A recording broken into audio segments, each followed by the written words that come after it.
প্রিয় দর্শক, আসন্ন ত্রয়োদশ জাতীয় সংসদ নির্বাচন সামনে রেখে ২৩৭ আসনের প্রাথমিক প্রার্থী ঘোষণা করেছে বিএনপি। এর মধ্যে বিএনপির সঙ্গে যুগপৎ আন্দোলনের সংগ্রামে যারা ছিল, এর মধ্যে মানে তাদের জন্য ৬৩ আসন সে জোট ও শরিকদের জন্য খালি রাখা হয়েছে, এমনটা বলা হয়েছে। এবং বিএনপির শীর্ষ নেতারা জানিয়েছেন যে ৬৩ আসনের সবকটি জোটের জন্য নয়, বরং কিছু আসন একাধিক শক্তিশালী প্রার্থী থাকায় সেগুলো অমীমাংসিত রাখা হয়েছে এবং অমীমাংসিত রয়েছে বলে সেগুলোকে ফাঁকা রাখা হয়েছে। সবগুলো শরিকদের জন্য নয়।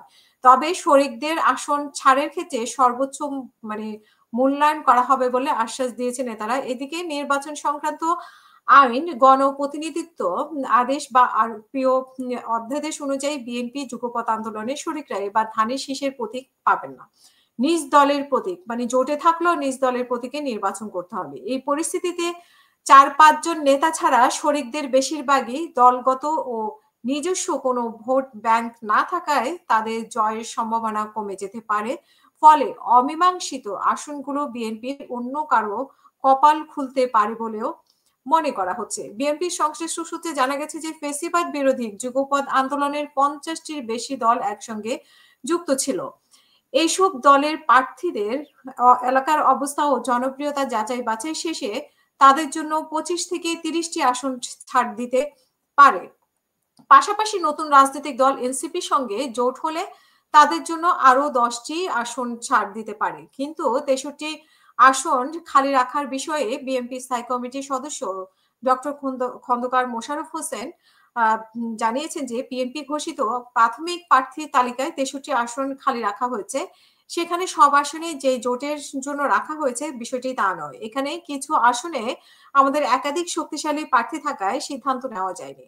এমন অমীমাংসিত আসনগুলো শীঘ্রই চূড়ান্ত করা হবে। মৃতদের আসন ছাড়া বিষয়ে তিনি বলেন যে আন্দোলনে থাকা দলগুলোকে সর্বোচ্চ মূল্যায়ন করা হবে। তাদেরকে কোথায় নির্বাচন করবে তার আলোচনা চলছে এবং দ্রুত এই নিয়ে সিদ্ধান্ত জানানো হবে। তবে বিএনপি এখন জোটের জন্য কত আসন ছাড়বে তা নিয়ে চূড়ান্ত সিদ্ধান্ত এখনো জানা যায়নি। তবে সংশ্লিষ্ট সূত্রে জানা গেছে যে ২৫ থেকে ৩০টি আসন পেতে পারে বিএনপির আন্দোলনের শরিক দলগুলো। অন্যদিকে গণতন্ত্র মঞ্চের শীর্ষ ৬ নেতাকে কোথায় নির্বাচন করবে তা জানাতে চেয়েছিল বিএনপি। তো পরে গণতন্ত্র মঞ্চের পক্ষ থেকে তখন শীর্ষ নেতাদের প্রার্থিতা বিষয়ে বিএনপি বিস্তারিত অবহিত করা হয়। তো দলীয় সূত্রে জানা গেছে যে যুগপৎ আন্দোলনে থাকা ১২ নেতার ইতিমধ্যেই তাদের নির্বাচনী এলাকায় কাজ করার কথা বলা হয়েছে। তারা হলেন যে ফিরোজপুর ১ আসনে জাতীয় পার্টির চেয়ারম্যান মোহাম্মদ জামাল হায়দার, জাতীয় পার্টির জাফর ব্র্যাকেটে দেওয়া আছে, চেয়ারম্যান মোস্তফা জামাল হায়দার। বগুড়া ২ আসনে নাগরিক ঐক্যের সভাপতি মাহমুদুর রহমান মান্না এবং ঢাকা ১৭ আসনে বিজেপি চেয়ারম্যান আন্দালিব রহমান পার্থ এবং লক্ষ্মীপুর ১ আসনে বাংলাদেশ এলডিপি চেয়ারম্যান সাদাত হোসেন সেলিম এবং কিশোরগঞ্জ ৫ আসনে বাংলাদেশ জাতীয় দলের চেয়ারম্যান সৈয়দ এহসানুল হুদা। বাকিরা হলেন ঢাকা ১৩ আসনে এনডিএম চেয়ারম্যান ববি হাজ্জাজ এবং ব্রাহ্মণবাড়িয়া ৬ আসনে গণসংহতি আন্দোলনের প্রধান সমন্বয়ক জোনায়েদ সাকি, চট্টগ্রাম ১৪ আসনে এলডিপির চেয়ারম্যান কর্নেল অবসরপ্রাপ্ত অলি আহমেদের ছেলে অধ্যাপক ওমর ফারুক, কুমিল্লা ৭ আসনে দলটির মহাসচিব ডক্টর রিদওয়ান আহমেদ এবং নড়াইল ২ আসনে জাতীয়বাদী সমমনা জোটের সমন্বয়ক ও এনপিপির চেয়ারম্যান ডক্টর ফরিদুজ্জামান ফরহাদ, পটুয়াখালী ৩ আসনে গণ অধিকার পরিষদের সভাপতি নুরুল হক নূর এবং ঝিনাইদহ আসনে সাধারণ সম্পাদক রাশেদ খান।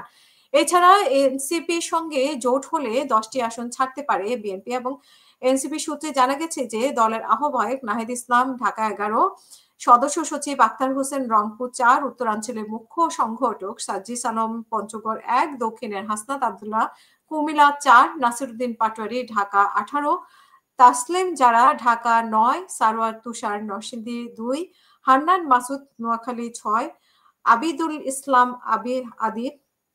আদিবুল ইসলাম আদিব ঢাকা ১৪ থেকে নির্বাচন করতে পারেন।